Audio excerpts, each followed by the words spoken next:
Assalamu alaikum. Firstly, my name is Purnia. There was like a mispronunciation by the panel leader. It's okay.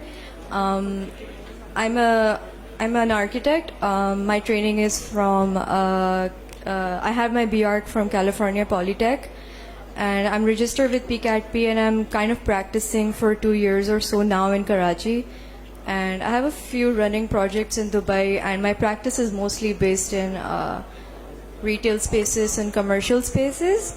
So I was invited by Atif today, who's the panel organizer, to speak on how young architects can choose building materials that allow for like a very conscious and like a responsible choice of building materials in your projects, and how I connected with my practice and my education. So my thesis in school was about urban heat island effect. What is urban heat island effect is essentially, it's the idea where, if you can just move forward.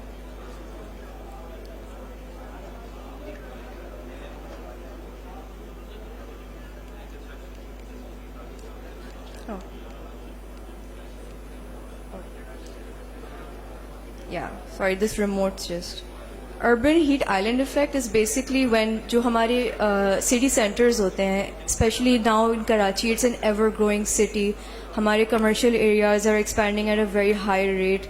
तो जब हम लोग architecture practice में we're selecting the correct materials, how we can mitigate the urban heat island effect. Urban heat island effect is essentially when cities, instead of expanding horizontally, are expanding vertically and at a very high rate.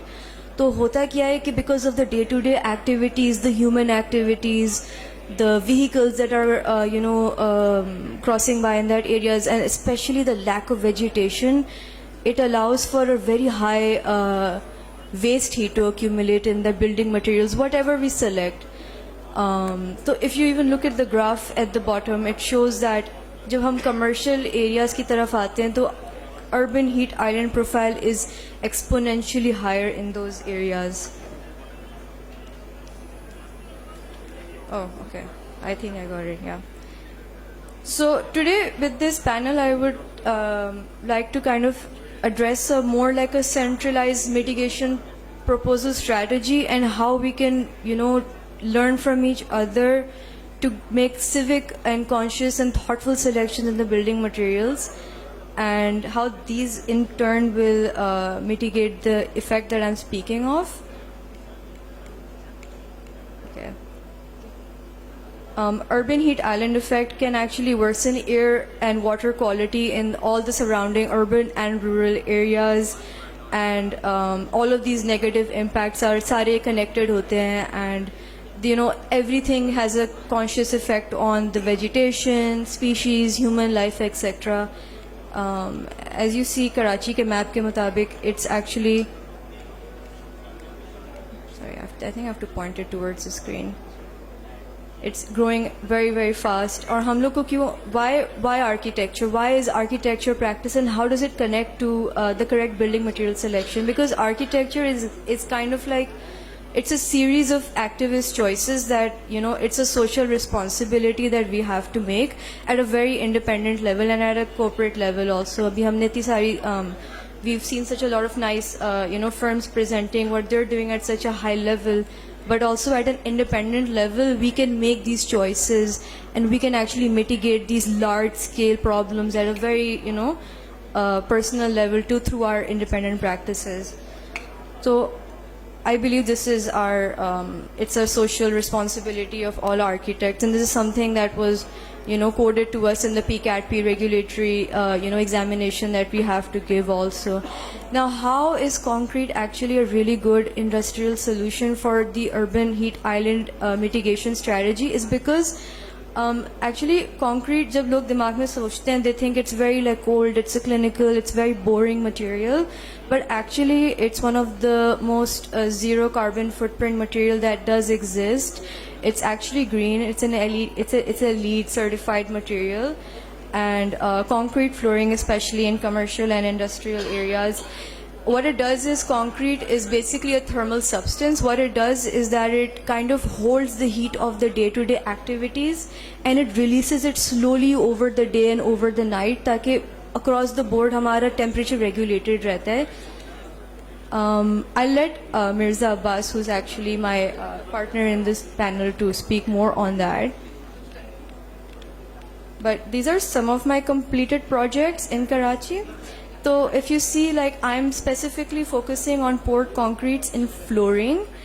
So it can actually look good too. Like, and how we can, you know, make it look good. There's a lot of solutions. There's a lot of patterns. There's a lot of epoxy coatings that are available that allow for this kind of imagery to come through. And actually, अगर आप US, Europe or UK की old buildings देखें, like उसमें जो even in the commercial areas there's a lot of like usage of concrete, and they have a really good variety of epoxy finishes that last 300, 400 years. And हमारे for some reason हम tiling लगा रहे होते हैं, carpeting लगा रहे होते हैं, it's increasing insulation, it's not sustainable.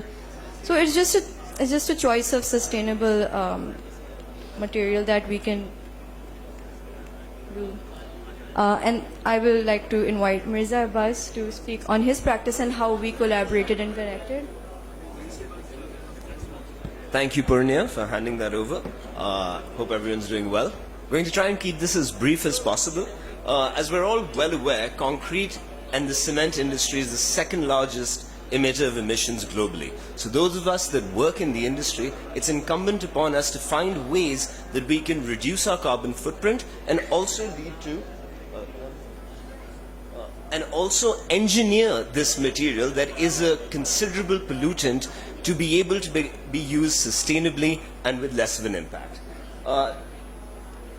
So the things that my company does are waterproofing, industrial flooring, decorative concrete, and epoxy systems. Now I'm just going to briefly go over some of those divisions and how we are working with architects and designers and contractors to make concrete a more sustainable building material. So in the structural component of things, when we're looking at waterproofing buildings, new ones, existing ones, traditional methodologies all rely on hydrocarbon-based solutions. So those are bitumen, membranes, things of that nature. What we have done is worked with some global leaders, a company called Penetron in the US, and we import crystalline-based solutions where rather than relying on a barrier treatment like bitumen or something of that sort, we can actually engineer the concrete itself to be the waterproof barrier. When you reduce processes and you reduce materials, you are reducing your emission impact as well as making the structure sustainable. Similar applications can be